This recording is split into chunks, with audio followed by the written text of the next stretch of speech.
नमस्कार विद्यार्थी मित्रों, हम लोग पढ़ रहे हैं वर्ग समीकरण। और वर्ग समीकरण में अभी तक हमने पढ़ा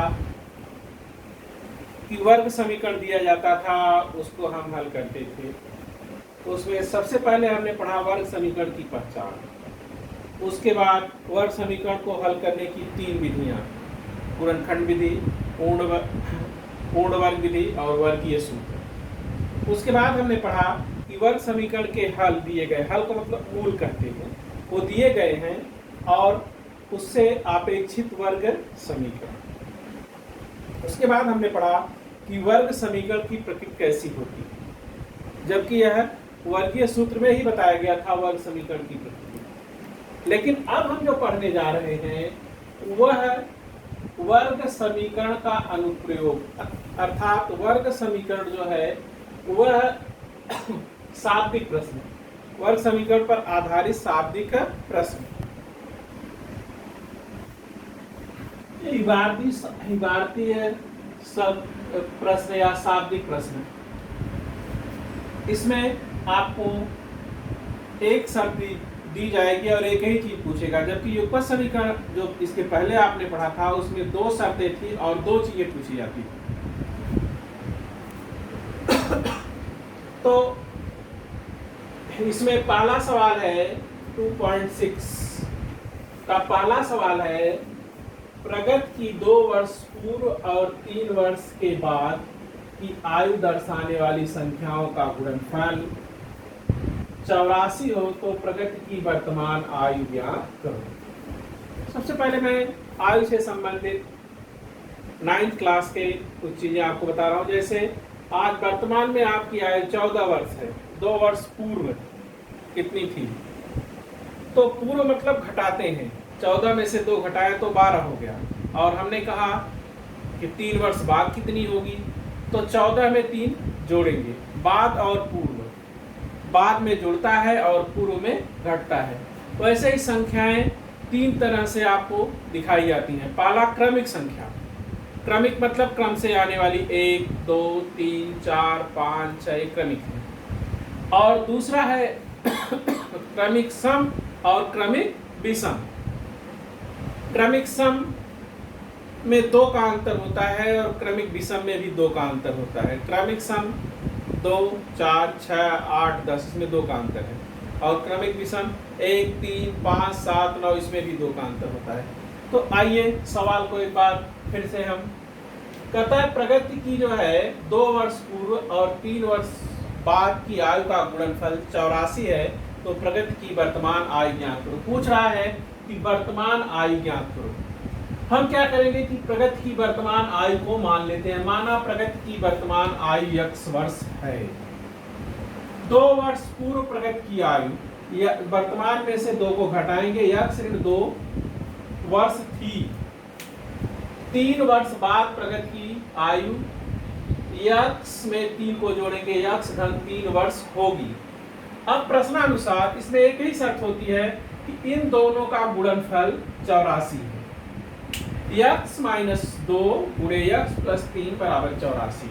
अब ये विस्तार, ये जो लाइन है ये आपको करने की जरूरत नहीं है, ये पहले से है, लेकिन मैं आपको यहाँ बता रहा हूँ। x-3 को लिया और इसमें x का गुणा किया, -2 से गुणा किया x-3 में, ये आपकी 6वीं 7वीं की चीजें हैं, और बराबर 84। x का x में गुणा किया x² + 3x, -2x, -3 दूनी 6 बराबर 84।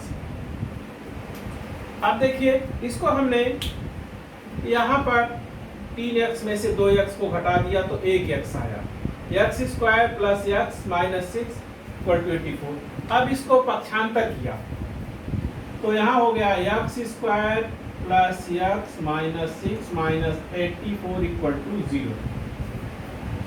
अब हमारा वर्ग समीकरण बन गया x² + x - 90 = 0।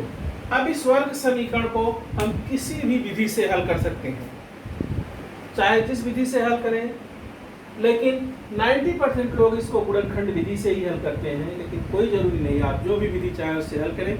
आगे मैं इसको हल करके दिखा रहा हूँ आपको।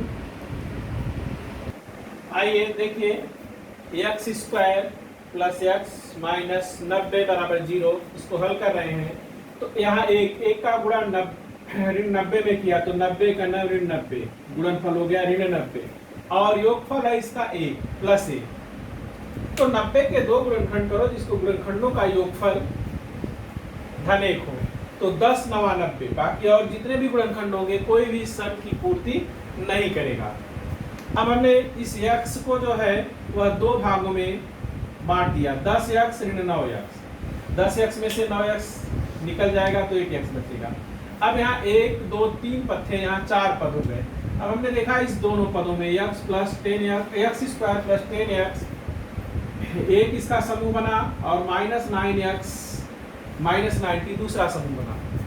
पहले समूह में हमने x को कॉमन लिया तो बचा x प्लस 10, और दूसरे समूह में माइनस 9 को कॉमन लिया तो इसके चिन्ह बदल गए, और यहाँ हो गया x प्लस 10। अब देखिए ये दोनों जो है कॉमन दोनों में है, तो इसको एक कोष्टक में लिख लिया, दूसरे कोष्टक में यहाँ बचा था x और माइनस 9 इक्वल टू 0। अब x प्लस 10 इक्वल टू 0 या x माइनस 9 इक्वल टू 0, तो x बराबर हो गया ऋण 10 या x बराबर हो गया 9। आयु जो है ऋणात्मक नहीं होती, आयु नहीं कोई भी गणन संख्या ऋणात्मक नहीं होती। कुर्सियों की संख्या, मेज की संख्या, विद्यार्थियों की संख्या, कुछ भी ऋणात्मक गणन संख्याएं नहीं होती। तो इसलिए आयु ऋणात्मक यहाँ हमने, यहाँ उम्र है इसलिए आयु हमने लिखा, ऋणात्मक नहीं होती। तो x not equal to minus 10, तो x इक्वल टू हो गया 9। प्रगति की वर्तमान आयु 9 वर्ष होगी। एक सवाल और देखिए, आइए एक सवाल और देखते हैं। दो क्रमिक सम प्राकृत संख्याओं के वर्गों का योगफल 244 है, तो वे संख्याएं ज्ञात करें। मान लिया कि पहली छोटी सम संख्या जो है प्राकृत संख्या x है, तो x की क्रमिक संख्या जो सम है वह x प्लस 2 होगी। कराए दोनों का गुणनफल 244 है। प्रश्नानुसार x का स्क्वायर धन x प्लस 2 का स्क्वायर बराबर 244। तो x का स्क्वायर ही हो गया, लेकिन x plus 2 a plus b का स्क्वायर का फार्मूला लगाएंगे तो यहाँ हो जाएगा पहले पद की घात 2 अर्थात x की घात 2 धन 2 गुणे पहला पद गुणे दूसरा पद, 2 गुणे x गुणे 2, 2 दूनी 4x धन दूसरे पद का घात 2 4 बराबर 244। फिर हमने इसको पक्षांतर किया, जब हमने पक्षांतर किया 244 इधर आया माइनस हो गया, यहाँ 1x और 1x 2x square plus 4x plus 4 ऋण 244 बराबर 0। तो जब हमने इसको सरल किया तो आया 2x स्क्वायर धन 4x ऋण 240 बराबर 0। 2 को कॉमन लिया, x स्क्वायर धन 2x ऋण 120 बराबर 0। ये 2 कॉमन हो गया, ये कॉमन का आपको 6वीं 7वीं का सवाल है। 2 से इसमें भाग दे दिया 0 में, तो ये 0 हो गया। x square plus 2x minus 120 यह बराबर हो गया